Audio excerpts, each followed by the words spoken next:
guys, welcome back to my channel 10 Tasty Active and today our topic is radiation biology.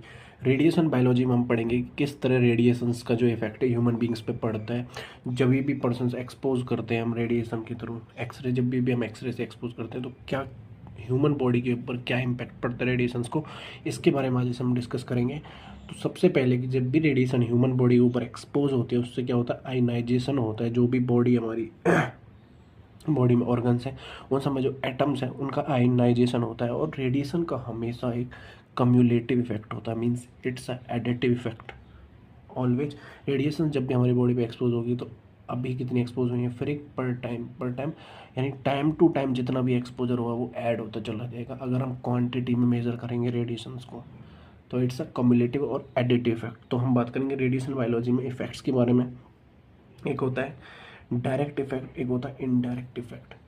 Direct effect क्या है कि जब radiation direct किसी atom को body के अंदर किसी भी मॉलिक्यूल के ऊपर रेडिएशंस एक्ट करेंगे और उसको आयोनाइज करके कन्वर्ट कर देगी दूसरे किसी मॉलिक्यूल में, that is direct effect. Indirect effect यानी कि पहले रेडिएशंस डायरेक्ट किसी मॉलिक्यूल ऑफ द बॉडी पे एक्ट नहीं करेगी, पहले वाटर पे एक्ट करेगी, वाटर की रेडियोलिसिस करेगी यानी वाटर को ब्रेक करेगी। फिर उसके बाद वाटर जब ब्रेक होगा उसका फ्री रेडिकल बनेगा और वो फ्री रेडिकल बॉडी मॉलिक्यूल्स पर एक्ट करेगा, देन वो उनको अदर मॉलिक्यूल्स में कन्वर्ट कर देगा, वाटर का फ्री रेडिकल जो बनेगा।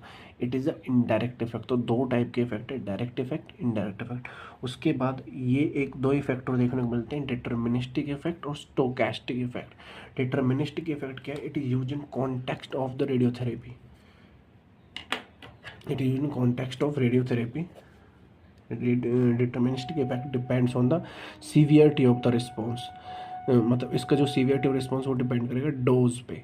जितनी ज़्यादा डोज रहेगी रेडिएशन की इतना सीवियरिटी रहेगी।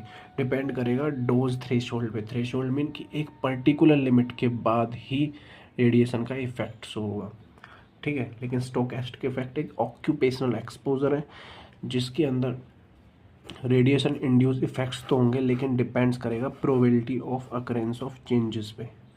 यानी कि डोज बढ़ाने से सिर्फ प्रोबेबिलिटी बनेगी, सीवियरिटी में कोई चेंजेस नहीं आएगा, ठीक है।